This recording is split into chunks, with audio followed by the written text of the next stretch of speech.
Nuestro tema de hoy es la pobreza en México, una condición que priva para millones de personas, para que no puedan tener una vida plena, que las excluye de niveles mínimos de bienestar. Una palabra que condena a muchas personas a permanecer rezagados en su vida diaria.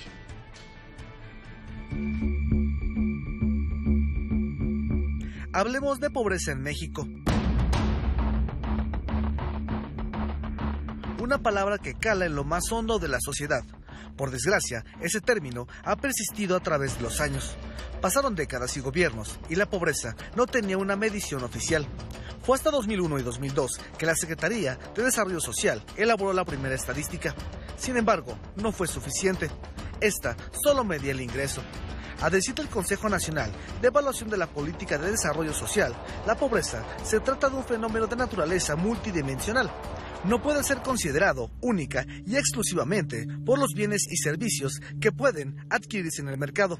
Se calcula la pobreza con estos indicadores: rezago educativo, acceso a servicios de salud, acceso a la seguridad social, calidad y espacios de la vivienda, servicios básicos de la vivienda o acceso a la alimentación.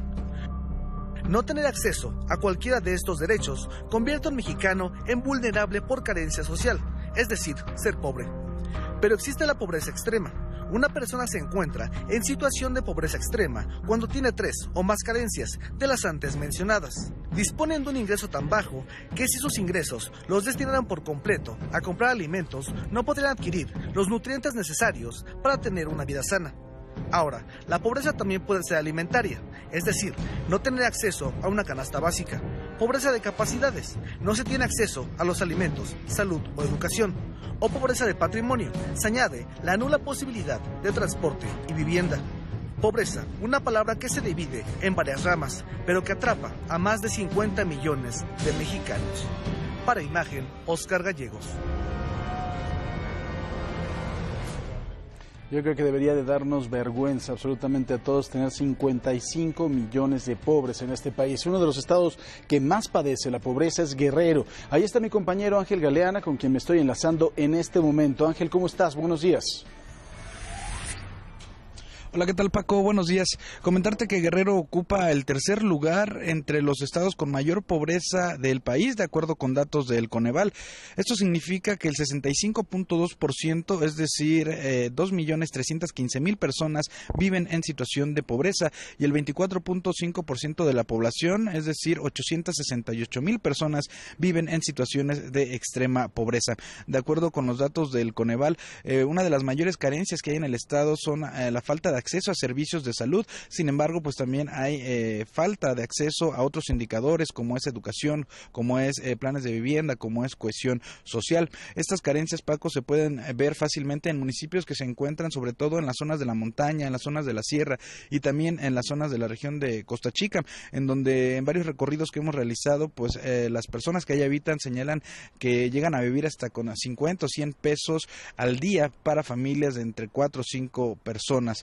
De acuerdo con las autoridades de Guerrero, Paco, pues las consecuencias de la pobreza son dos principalmente. Una de ellas es la migración. Guerrero es uno de los estados que mayor número de migrantes aporta principalmente a Estados Unidos, y la otra es la delincuencia organizada, pues debido a lo que han comentado diversas autoridades estatales y municipales, pues las condiciones de pobreza hacen que sobre todo los jóvenes sean presas fáciles de los grupos delincuenciales que operan en esta entidad. Paco, así la situación en este estado. Regreso contigo al estudio. Buenos días. Gracias, Ángel. Y mire, en México desde el 2006 la institución que se encarga de medir la pobreza de forma oficial es el Consejo Nacional de Evaluación de la Política de Desarrollo Social, el famoso Coneval. Esto está en la Ley General de Desarrollo Social. Pero bueno, las estimaciones de pobreza se calculan a partir de la base de datos del módulo de condiciones socioeconómicas de la Encuesta Nacional de Ingresos y Gastos de los Hogares, que esa la elabora el INEGI. De acuerdo con la última medición del Coneval entre 2012 y 2014, el número de personas en situación de pobreza pasó de 53.3 millones a 55.5 millones.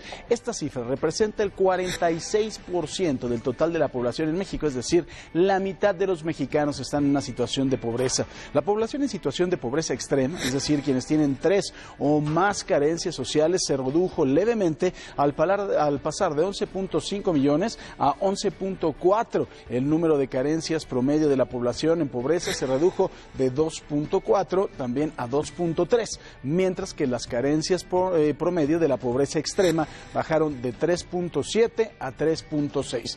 La población rural en pobreza, estamos hablando de 61.6 a 61.1. La población urbana en pobreza, es así, tuvo un crecimiento de 40.6% a 41.7%.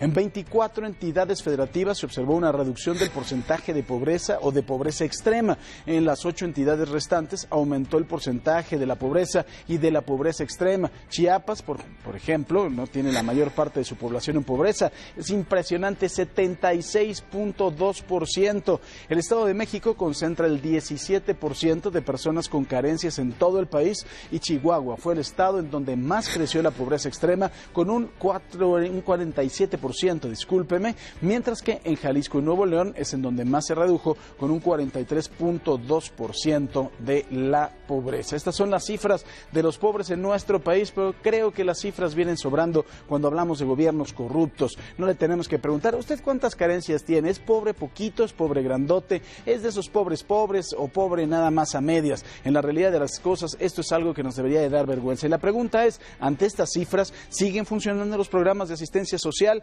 ¿El dar dinero porque el niño vaya a la escuela? ¿El dar dinero para comprar algún tipo de alimento? ¿O lo que tenemos que hacer es desarrollar empleos bien pagados y bien remunerados en este país? Es parte de la pregunta que le hacemos el día de hoy aquí en Imagen Noticias. Vamos con Jimena Duarte y un resumen de información.